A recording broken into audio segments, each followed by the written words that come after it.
last year. This is called Channel Zero Forgotten Media, that I released under the Toloro alias, sometimes referred to as 1-800-TOLORO. I released 3 albums last year. I committed to releasing 3 albums and followed up on it, and this is the first of the 3 that was released in February.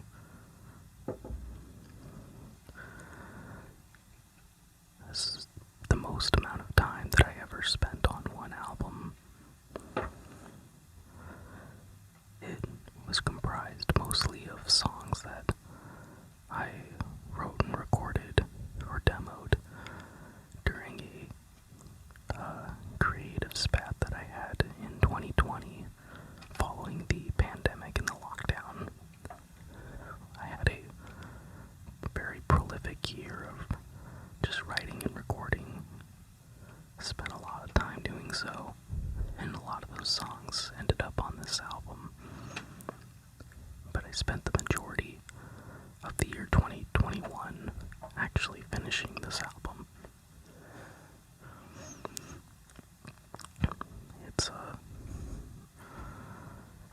There's a lot of different influences that came around in the development of this record.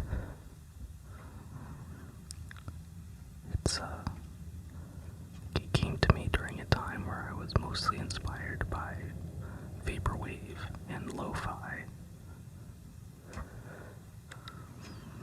There's a lot of notable influence from artists like 18 Karat Affair, Infinity Frequencies, Ariel Pink, and a number of other notoriously lo-fi artists. Those who focus in hypnagogia, liminality, and analog horror. It consists of 20 tracks, but a lot of them are kind of just passing or filler tracks. It's meant to be more of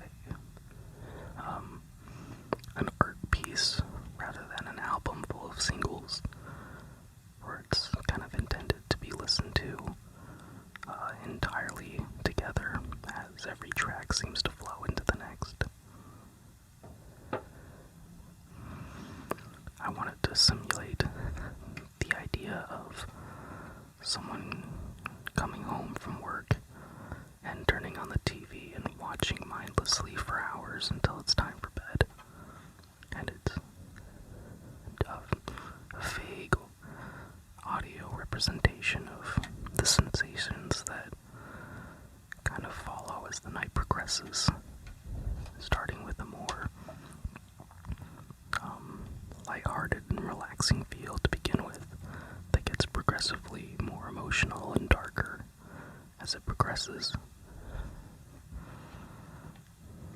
As you can see, the first track is labeled Basic Cable, 5:50 p.m., which is about the time where somebody would get home from their 9-to-5 job and turn on the TV.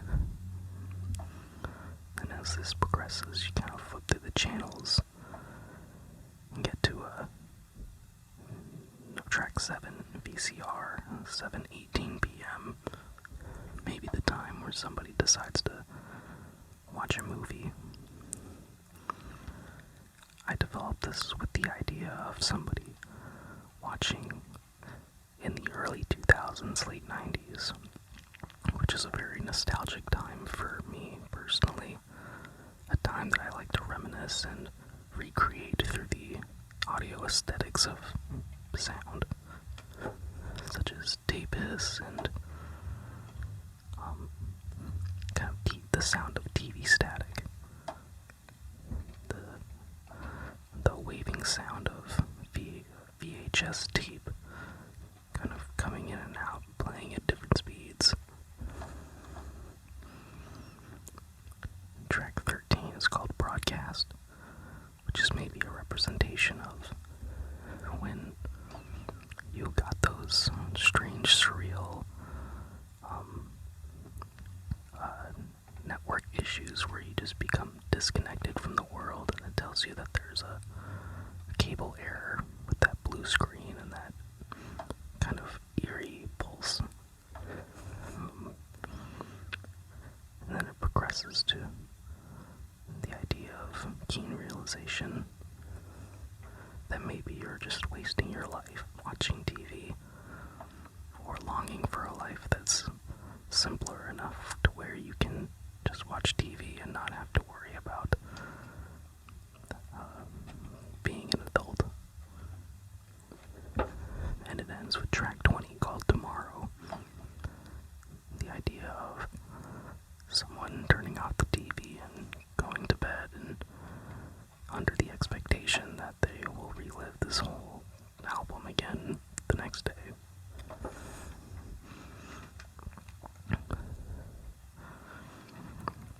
Me and my friend Guillermo developed this album artwork together. I've designed the majority. Well, I've technically designed all of my album artwork and all of the artwork in general of Toloro. But there have been exceptions where I've outsourced to other people to actually develop the finished product.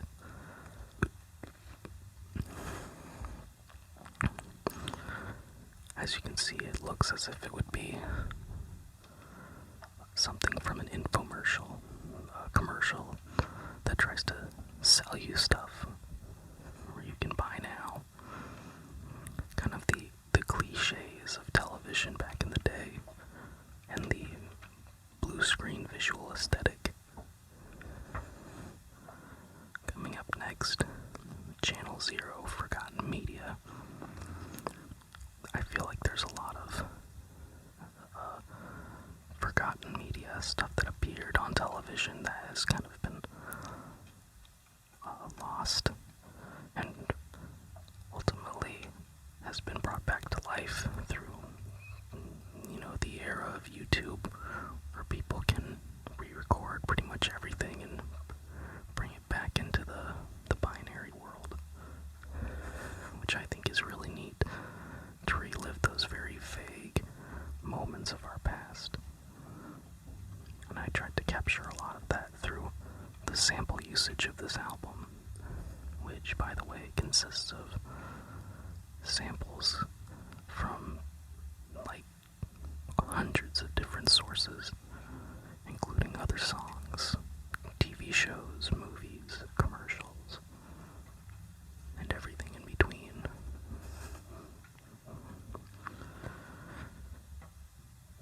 The actual term Channel Zero is a reminiscent of a not very well-known, short-lived TV show, also called Channel Zero, which is actually fairly recent, but it explores the idea of TV programs that somehow aired and were seen, but there's no actual record of them existing, like Castle Cove. And there's kind of a haunting idea surrounding a lot of those TV shows that existed, but no one really has any proof that they actually aired, other than several people remembering it airing, similar to the Mandela effect. I designed a lot of these little elements in the album art myself, like these little logos here. Toloro's Lo-Fi Reserve. It's kind of like a TLR square. TOTV, like Toloro TV. And all these fake credit card logos. OK Cash, Web, Army Express.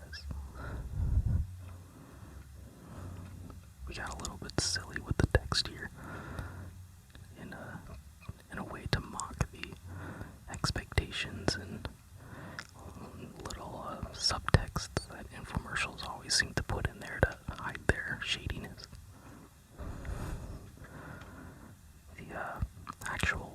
address for ordering is a real address here in Chicago. It's actually the address of a park that was across the street from where I used to live about 4 years ago.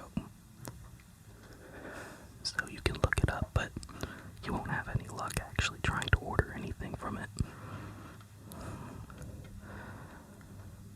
1995 seems like way too much for one CD, but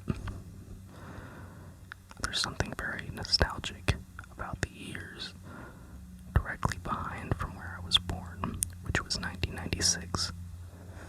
And just the years prior were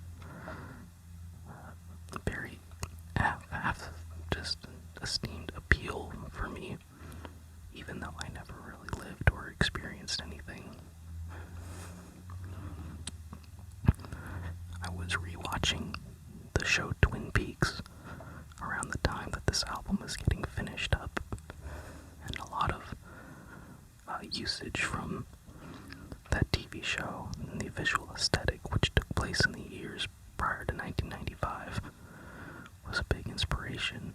And there's actually sample usage from the TV show that ended up in this record itself. A couple examples I know would include Then Is Now, and A New Friend, I know for sure. Grudge in Reverse does. Real life TV drama does.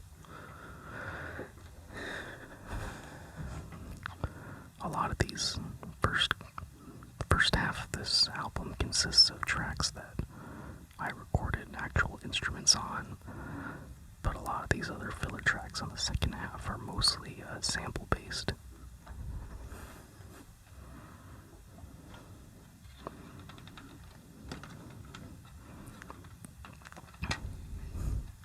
I made these CDs myself. They're all homemade, and this one's not very good. As you can see, the sticker on the disc is a little bit lopsided. There's nothing on the inside, no books or artwork or anything. It's just a little piece of paper. This little sticker here comes from the middle, from where the main sticker would have been.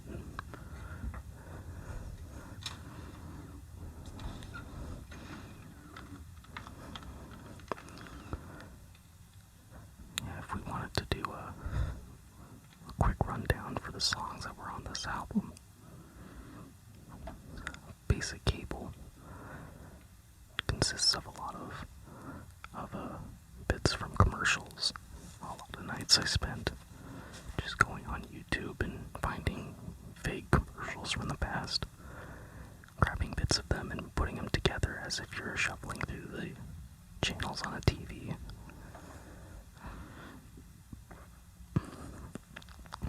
The second track, On the Mend, is probably one of the oldest tracks on this album, one of the first ones written, probably the first one that I recorded vocals for. And it's also probably a track that has a little bit too much static and hiss.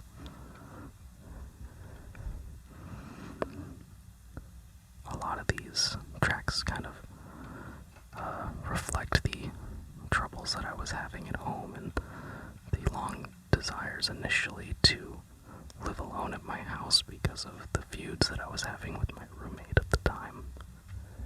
And then when my roommate finally moved out and I actually just lived alone, it became a very fulfilling and prolific experience to be able to work in peace for once. And a lot of these songs are inspired by that, such as Room No Board and Grudge in Reverse.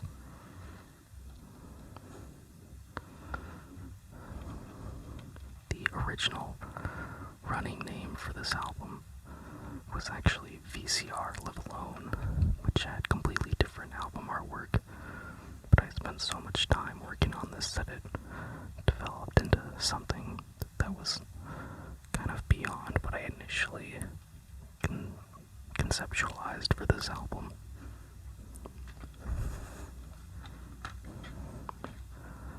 There's a lot of tracks that kind of play off each other like 4 and 5.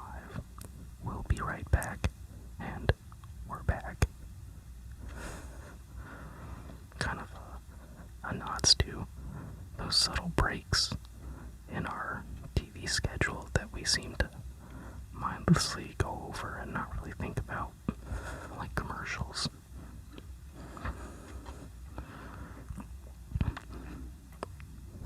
You also have previews and more previews, because back in the day, when you popped in a VHS and sometimes a DVD, you just kind of had to endure the previews that came with it, and sometimes they were unskippable, which I never liked. Those kind of play off each other. The song More Previews actually came from a round of demos that were developed using samples from commercials. And I used a bunch of some of the best bits and put them together to make the song More Previews, which is pretty short but kind of catchy and sounds like it would be a commercial.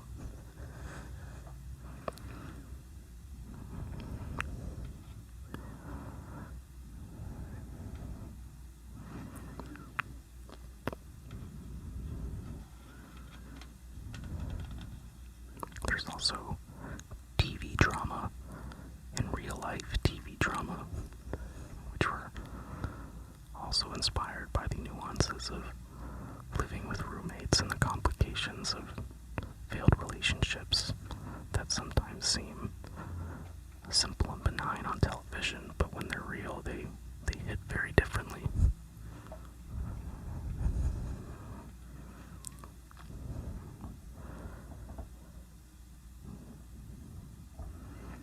Late night programming and Glass House are both some tracks that were definitely more inspired by the vaporwave side of influence on this record.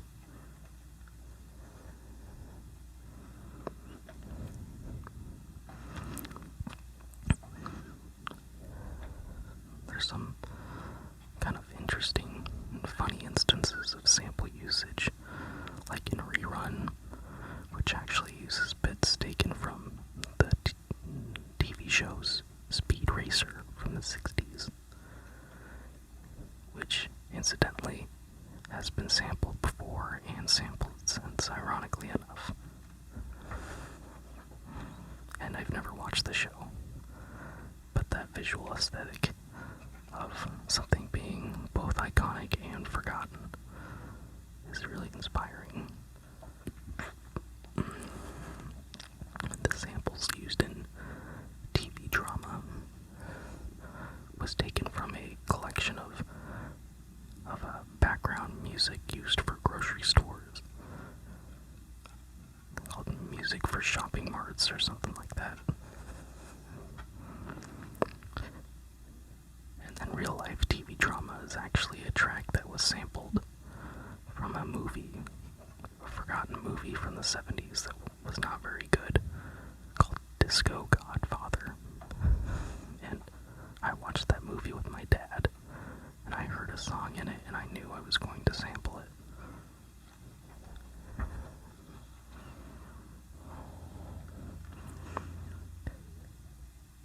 When I developed these albums, with the amount of samples that I use, I deliver it under the idea that I will not be mass marketing kind of albums with a punk ethos, because I don't get clearance for anything that I use.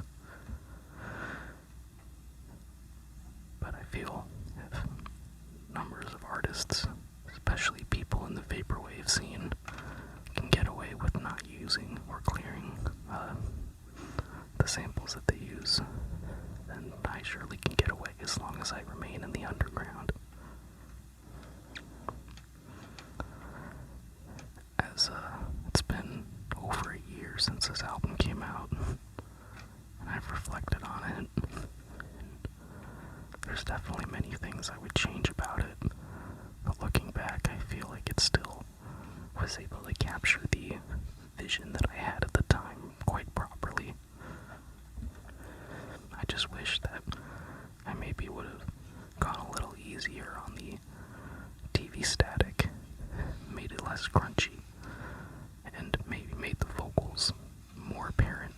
the songs.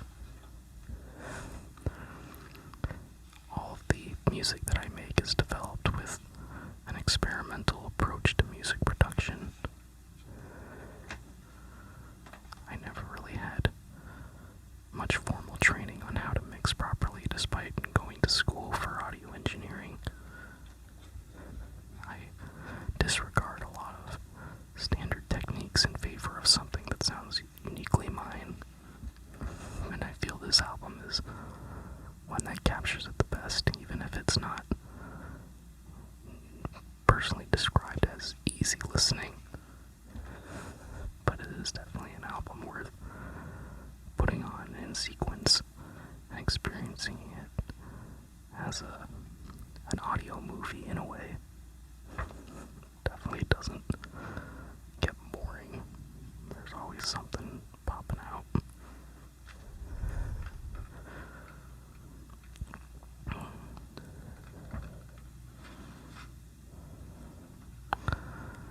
I make these CDs myself. I don't have anybody who manufactures them or anything, because I want them to seem a little bit more DIY, because that's how I would rather be represented as an artist.